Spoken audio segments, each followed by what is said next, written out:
देखिए जिस तरीके से जो है इस बार बीजेपी सरकार ने दूसरे कार्यकाल का अंतिम बजट यानी कि जो है निर्मला सीतारमण जी ने जो है ये 6वीं बार जो है बजट पेश किया है। ऐसे में आपको बताएं कि इधर आप देख सकते हैं जो आप जो ये महिला आप देख रहे हैं जो एक खाना बना रही हैं, आप गैस कर सकते हैं, आप पहले आप अंदाज़ा लगाइए कि ये कौन है। एक बार इनसे बातचीत भी करेंगे। देखिए बिल्कुल आम जैसे कहते हैं कि वीआईपी, आपको बताएं कि शहर की वीआईपी हैं, एमएलए हैं बड़कल विधानसभा से सीमा त्रिखा मैडम।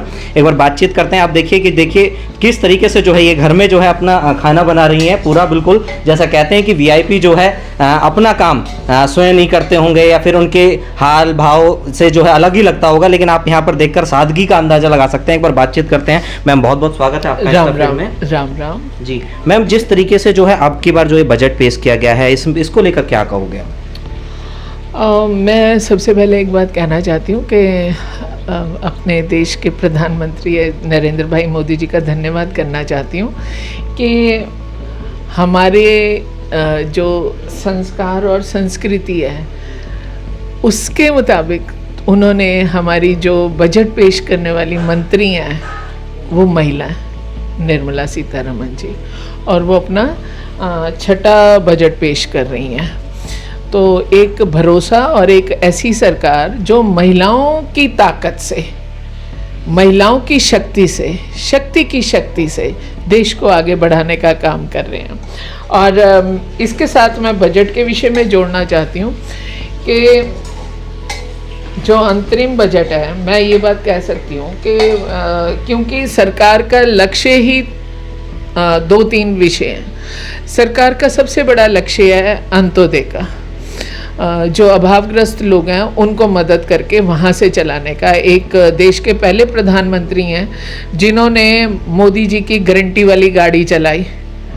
फैमिली आईडी बन रही है, प्रॉपर्टी आईडी बन रही है, पहचान पत्र बन रहा है, पेंशन बन रही है। सरकारें पॉलिसीज़ लाती हैं, लेकिन सरकार 40-40 अधिकारियों को बस्तियों में, वार्ड में, गली में, मोहल्ले में, गांव में सरपंच के माध्यम से, पार्षद और विधायकों के माध्यम से, अधिकारियों के माध्यम से जनता तक पता करने के लिए भेज रहे हैं कि क्या आपका काम हो गया। और यदि किसी का नहीं हुआ तो आज आपके बीच में मोदी जी की गारंटी वाली गाड़ी आई है, आप इसका लाभ उठाएं।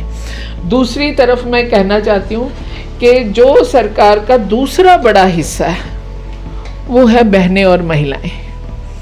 उनको विशेष तौर पे ध्यान रखते हुए सरकार की पॉलिसीज़, प्रधानमंत्री जी की पॉलिसीज़, उसको भी विशेष तौर पे ध्यान रखते हुए बनती हैं। और मैं इसलिए मानती हूँ कि ये बजट भी है बहुत बड़ी एक स्फीयर में महिलाओं को सहयोग करता हुआ दिखता है। मैं अगर बोलूँ तो देश के प्रधानमंत्री मोदी जी ने ही 33% रिजर्वेशन को भी आगे लाया।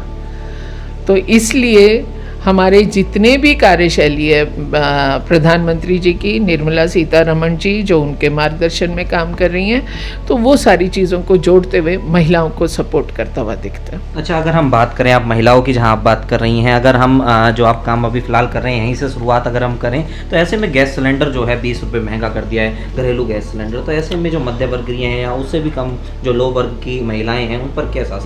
मैं आज एक बात बोलती हूँ जी, हमें ना दूसरी योजना के हर व्यक्ति को, चाहे वो पक्ष का है, विपक्ष का है, या वो एक समय के अनुसार अपनी मानसिकता बदलता है, हमें सबको याद रखना चाहिए कि इसी योजना के 2.5 साल हमें लोगों की जान बचाने में निकाले।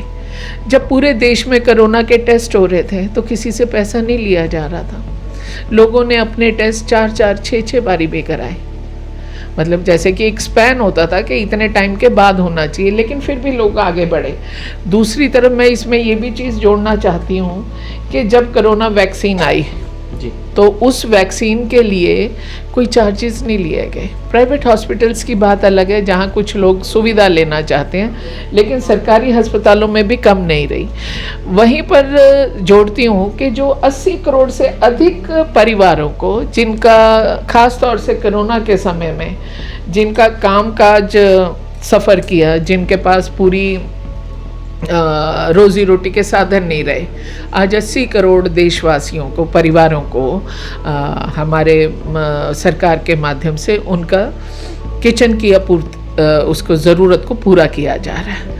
और जब हम बात करते हैं कि गैस सिलेंडर बढ़ गया, तो वहीं पर हम उस सरहद के नौजवान को भी देखते हैं कि जो दूसरे देश जब दिल आता था गोलियां बरसा देते थे और हमारे बेटे, हमारे माँ भारती के बेटे शहीद हो जाते थे।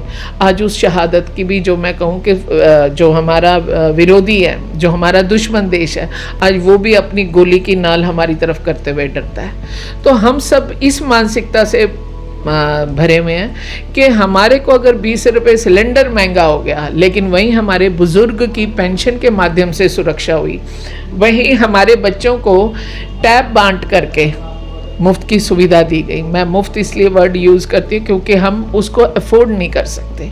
एक स्मार्टफोन को एक झुग्गी वाला बंदा अफोर्ड नहीं कर सकता, और सरकारी स्कूलों में टैब दिए गए। अगर हम उस 20 रुपये को उस बच्चे के भविष्य से तोलें कि जो आने वाले समय में उस टैब के माध्यम बन करके वो इंजीनियर, डॉक्टर, IAS पता नहीं कहाँ कहाँ जा करके अपने परिवार का भरण पोषण करेगा, लायक बनेगा, और जब परिवार का भरण पोषण करेगा तो जो टैक्स के माध्यम से देश को फिर आगे बढ़ाएगा, सुदृढ़ करेगा। तो ये एक 20 रुपये को विपक्ष मुद्दा बना सकता है, पर आम देश का वासी से मुद्दा नहीं बनने देगा। और कोई बात जो आप दर्शकों से आप कहना चाहते हैं? मैं तो बस एक ही बात कहना चाहती हूँ, मैं चाहे भारतीय जनता पार्टी की तरफ से मैं विधायक, मेरे को पूरे बडकल का और फरीदाबाद का सहयोग मिला।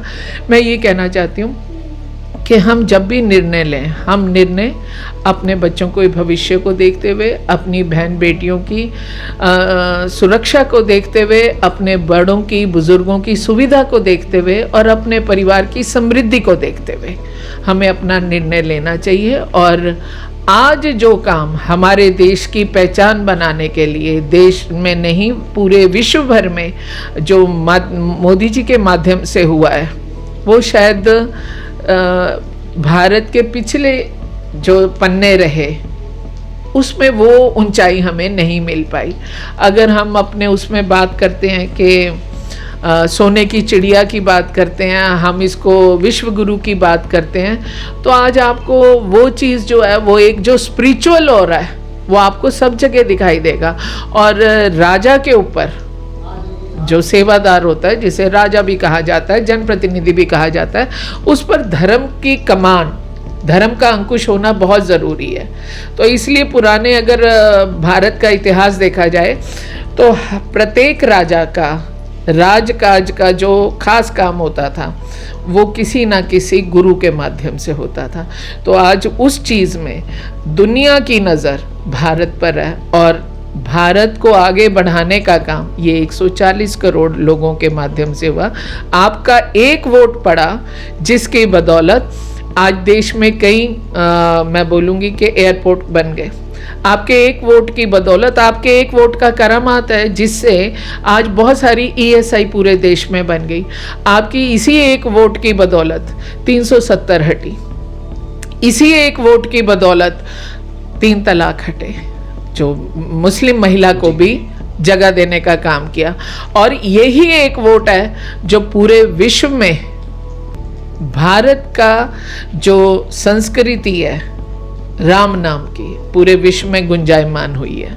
तो मैं आप सबसे यही विनती और प्रार्थना भी करती हूँ, अपील भी करती हूँ कि हम सब, जो देश जिस रफ्तार को पकड़े हुए है वो रफ्तार कायम रहे, इसलिए भारतीय जनता पार्टी और आदरणीय मोदी जी बहुत बहुत धन्यवाद आपका जो आपने समय दिया। लेकिन खुशबू बड़ी अच्छी आ रही है, क्या बना रहे हैं आप?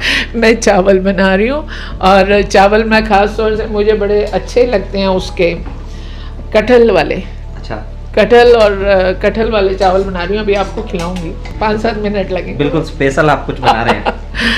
आप इधर देख सकते हैं MLA हैं, विधायिका हैं, और उसके बाद देखिए कितनी सादगी से जो है घर में बिल्कुल घरेलू तरीके से, यानी बिल्कुल सिंपल तरीके से जो है यहाँ पर खाना बना रही हैं। लेकिन बड़ा सवाल ये है कि बजट को लेकर, जहाँ कहीं ना कहीं महिलाओं की भागीदारी को लेकर, वहीं सरकार के बारे में जो है विधायिका जी ने बताया कि 20 रुपये सिलेंडर महंगा होने को लेकर जो है कहीं ना कहीं जो देश में पिछले पिछले समय से कोविड टाइम से जो खर्चे होते रहे हैं, जो अर्थव्यवस्था डगमगाने की कगार पर आई, ऐसे में उन्हें पूरा करने की ओर भी जो है इन्होंने साफ तौर पर इशारा किया है। लेकिन अब देखना यह होगा इस बजट से जो है देश की आम जनता को कितनी सहानुभूति मिलती है, क्योंकि कहीं की दूसरे कार्यकाल का, बीजेपी सरकार के दूसरे कार्यकाल का जो है ये अंतिम बजट था। कैमरामैन उमेश के साथ मैं तरुण तायल।